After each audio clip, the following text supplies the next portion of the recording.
Is Melyssa Ford right? Do men lie to waste women's time?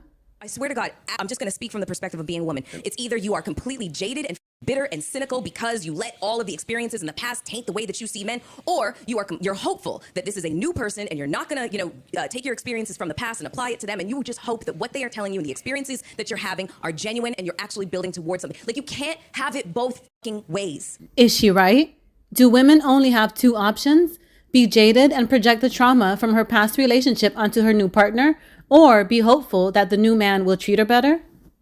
You just can't. Explain the question. Do you think that by not taking accountability, not you, no, listen, by a person not taking by a person not taking accountability for being responsible for remaining in the situation, they allow themselves to they treat it like it's just a band-aid, meaning they don't want to face the fact that it's my fault that I remained in this. So it's easy to say he wasted my time instead of look within and say, next time I'm going to move away easier. I'm going to look for certain signs. I feel like saying somebody wasted my time and not taking accountability that you allowed your time to be wasted is like a band-aid on a deep wound that you won't allow to heal.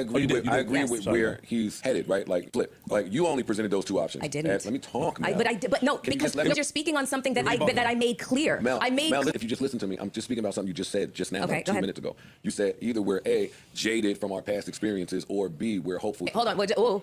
Let's just be clear that jadedness and bitterness and cynicism is not just, it cannot just be related to the women experience. I have met I've met a lot of niggas that are bitter and jaded and cynical. That's number one. And number two, when we had this conversation Tuesday, I definitely said there are experiences where people, not just women, men, they ignored the signs. And that is their responsibility. Yes. You have to take responsibility. You have to take accountability that you had plenty of red flags in your face and you chose to ignore them. That is where you cannot say your time was wasted. And there are some circumstances where you had all the signs and you chose to ignore them. So now you can't be playing victim. I said that. There's some circumstances. I am speaking only to the circumstance where a woman approaches a situation or a person approaches a situation and they are clear on their intent, and that person just goes about consistently lying to reach their own self-serving goal. That is the only circumstance in which I am talking about where somebody has wasted the other person's time knowing what they wanted and they just had their own self-serving goal. When they lie, right? Are they playing a role? Because that means, are they playing a role? Do you not see the signs? That's what I'm asking. I can't answer why one person lies and another. Wait, hold up. And yes, humans lie,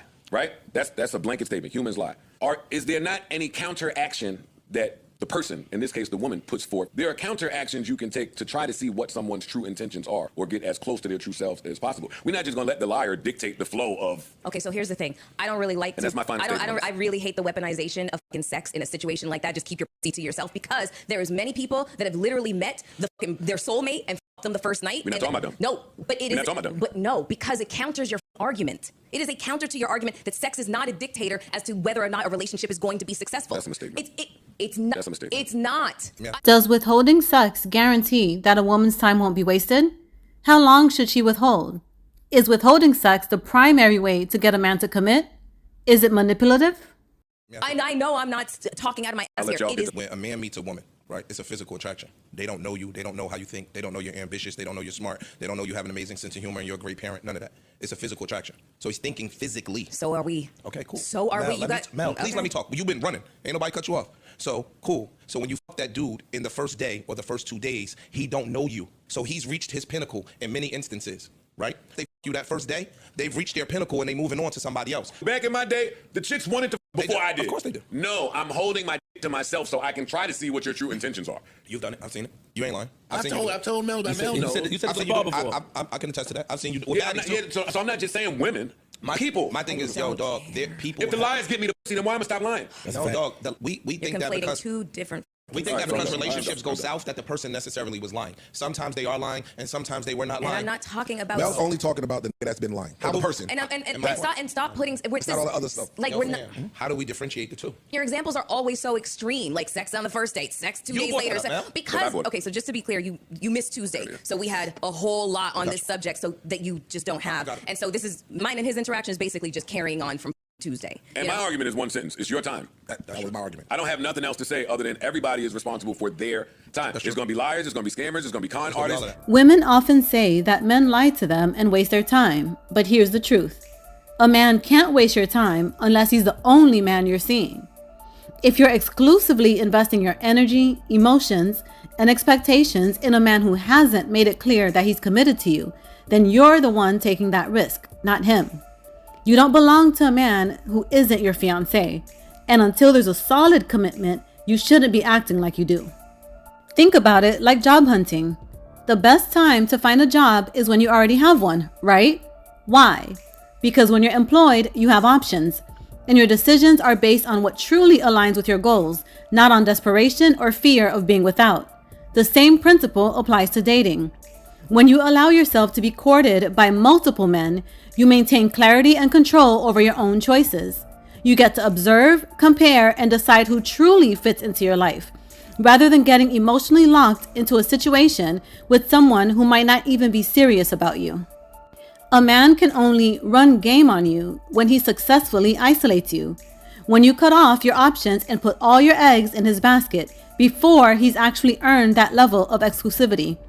Keeping your dating pool open doesn't mean you're playing games. It means you're being intentional.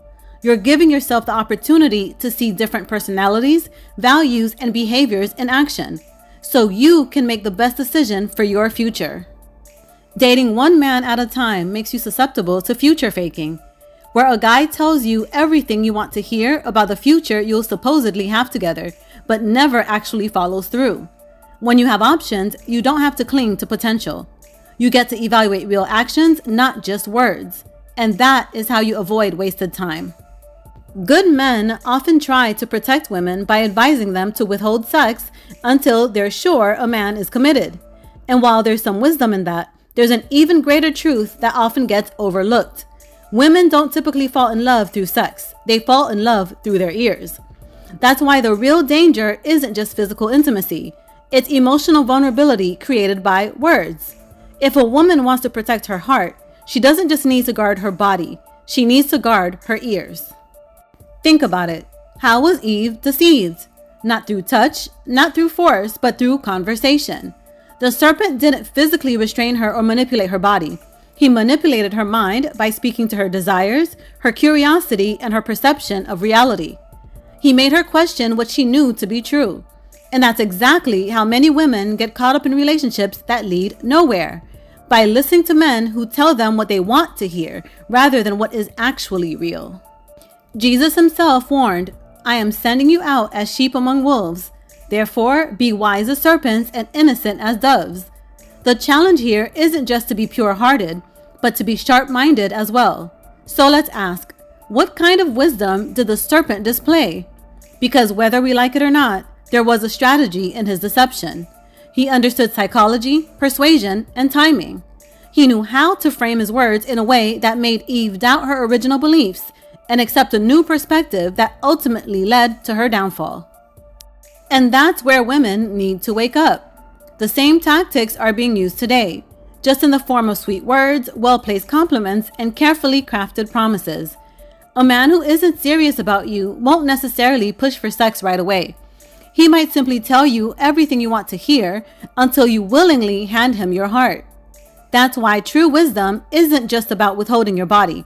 It's about sharpening your discernment. It's about recognizing when words are being used as a tool of manipulation rather than genuine commitment. So the real question isn't just how long should a woman wait before having sex. The deeper question is, how can a woman train herself to recognize when she's being emotionally seduced? Because a guarded body means nothing if her ears are wide open to deception. Although I can go on for hours about this topic, here's a final thought. A woman is born with all the eggs she'll ever have in her lifetime.